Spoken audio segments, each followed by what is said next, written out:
Hey guys, Jimbo here, back at Bull Ford 82, working on the Cummins 4BT project.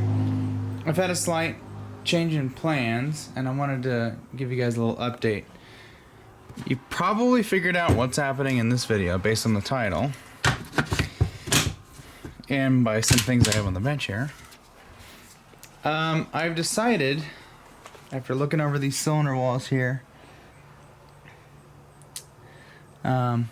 I wanted to do another inspection here. I was looking at the cylinder wall here, and I wanted to, check and see if there was anything that kind of caught my finger.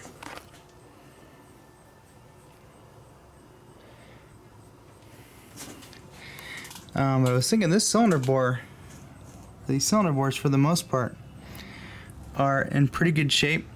The only thing that I really saw on them was like stuff like this, but I can't even feel it. So, and you can still see crosshatch marks.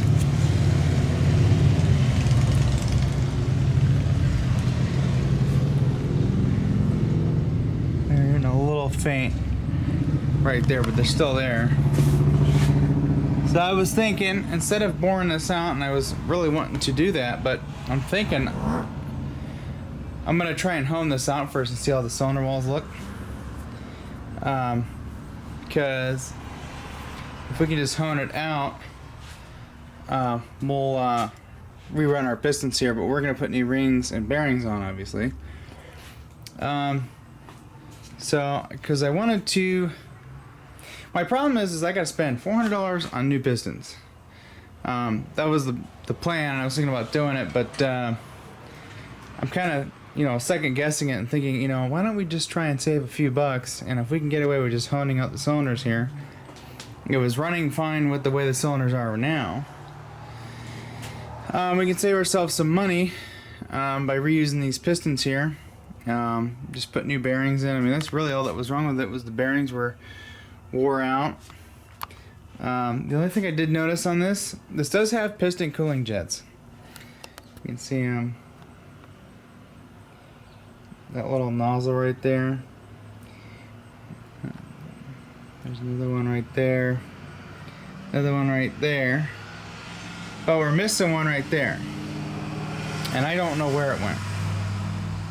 It could have fell out and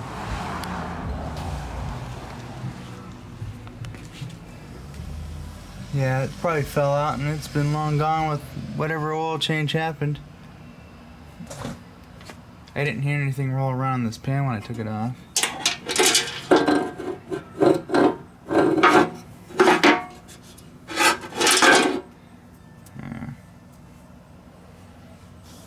It's not in there. So what I'm going to do is I'm going to put you on the tripod. We're going to first wipe out the cylinder bores with some brake clean, and then we're gonna get in there with the cylinder hone, which this one I have here just barely fits. In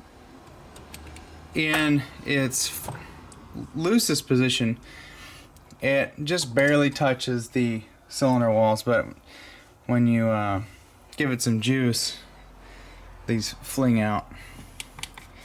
And we'll grab the wall.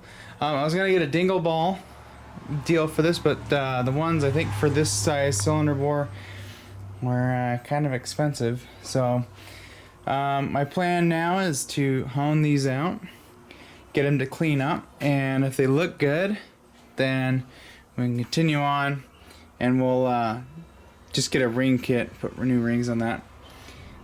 So that'll save us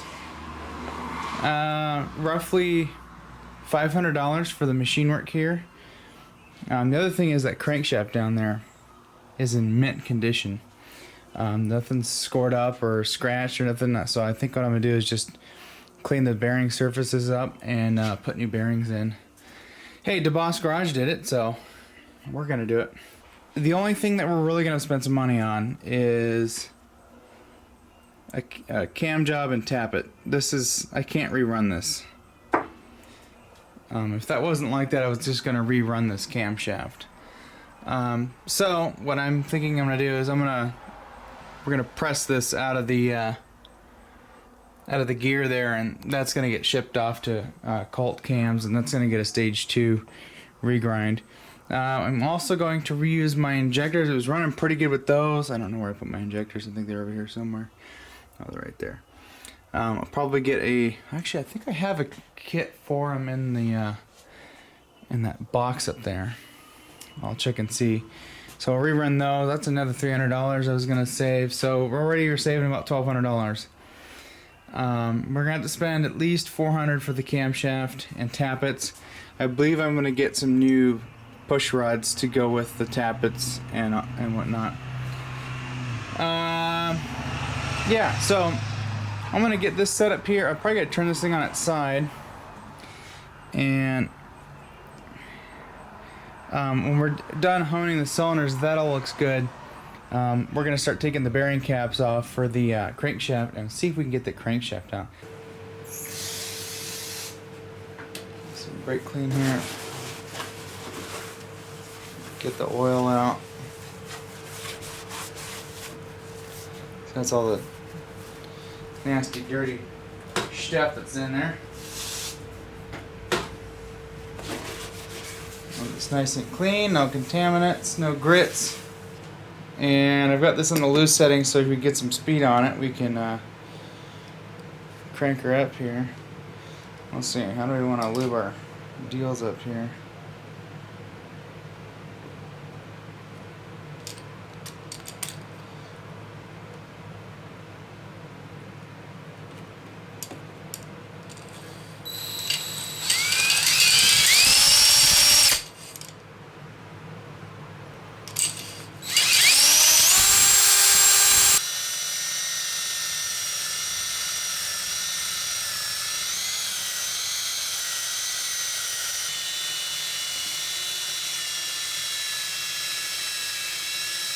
That works.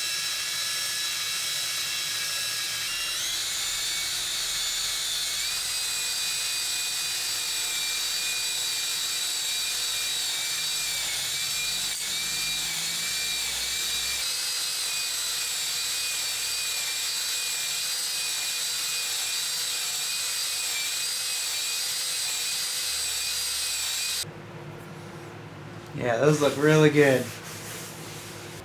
There are some light scratches that you can see, but I can't feel them. Yeah. Guys, I'm going to call this. I think we'll run it like it is. I'll show you. Some people are going to say, oh, you need to machine it, but I've learned that if you can't feel it, you know, like those scratches, if you can catch those with your fingernails, then you need to machine the block. But I'm not really it's not catching on my finger, so I'm gonna leave that well enough alone. This is a 15/16. It's a little loose. I know I had this one off.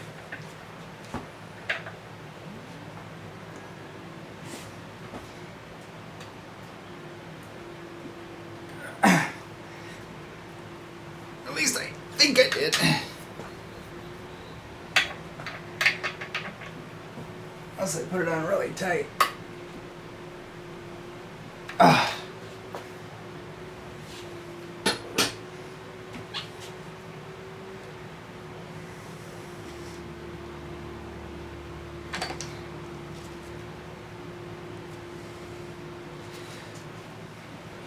This is what that crankshaft is riding on. This is taking all the way to the crankshaft, and it's not too bad. It's smooth. And where our crankshaft rides, looks pretty good. Oh, this is the one that's apart.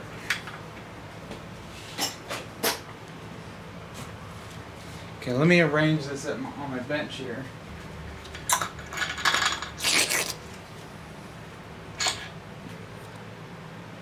That's how that bearing cap looked.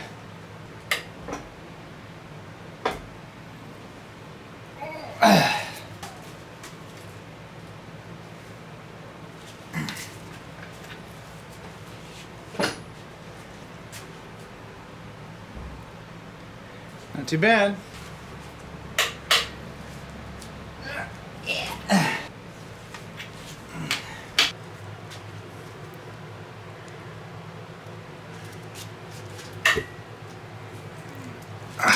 Wow.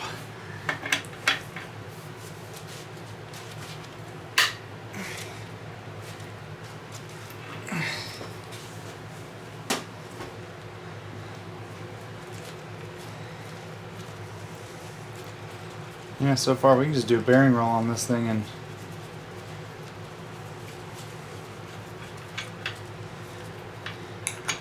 good to go. Okay.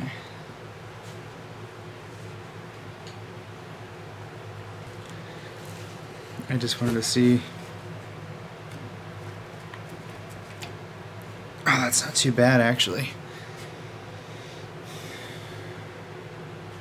Got room on the bench there for this crankshaft. Let's see if I can pick that up.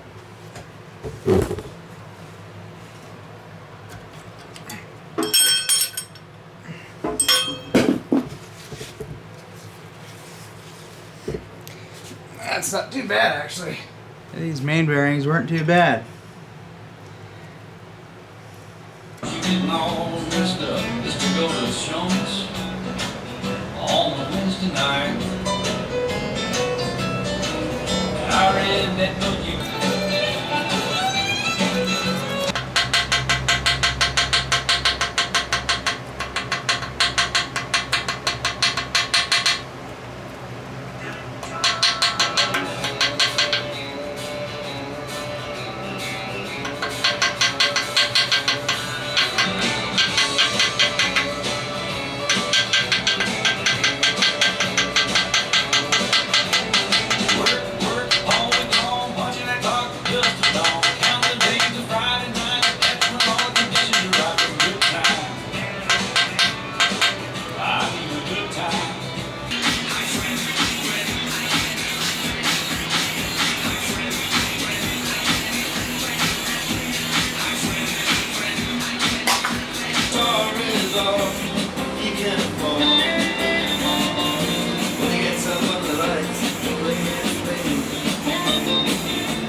Alright, this is what I end up using for paint. This stuff kind of runs just a little bit, so you gotta go real light on the coats first. But yeah, that's what she's looking like. I still gotta clean this mating surface up. And in here, I got a little bit of paint in there, no big deal. I'm gonna get a stone so I can stone this cylinder head down, or cylinder mating surface down. I'll give the cylinders one more hone, just in case it flashes over. I coated them with a little bit of silicone, but if anything happens, we'll just do a quick hone job. And when we get our bearings and piston rings, we'll start reassembling that stuff, get the rotating assembly put back together. I may put the front cover back on. I need to clean it up and paint it as well. So yeah, there's that. But we may put that stuff back together. We can do pretty much everything except for let's see, the cylinder head could go on, but that'll make it too heavy. So the cylinder head can wait. Oil pan has to wait. Pickup tube, all that stuff, because we have to fiddle around in here when we put the cam and stuff back in. So some of the engine can go back together. When I was taking this apart, I found this seal in here was the original seal, and it was pretty bad. I think this was causing my coolant leak. But yeah, not too bad. So that'll be it for this video. In the next video, hopefully I'll have bearings and piston rings. We can work on cleaning the pistons, putting the new rings on, and then getting them installed. I might have to get a new piston ring compressor because I think the one that I have is I don't think it's big enough for those. So, yeah. But yeah, that guy, we need to clean that up and do some work on that. Check it for cracks and stuff. Because it was leaking in this area. We'll get that all cleaned up. Brake cleaned and paint it up. Probably paint it red. I might do black on that one. I'm gonna do red and black on this engine, so that's probably what I'll do. I gotta do the oil pan. I've got a lot of work to do. I'm probably gonna do it all off camera because it just gets kind of boring. But yeah, all right, guys. I'll see you in the next video.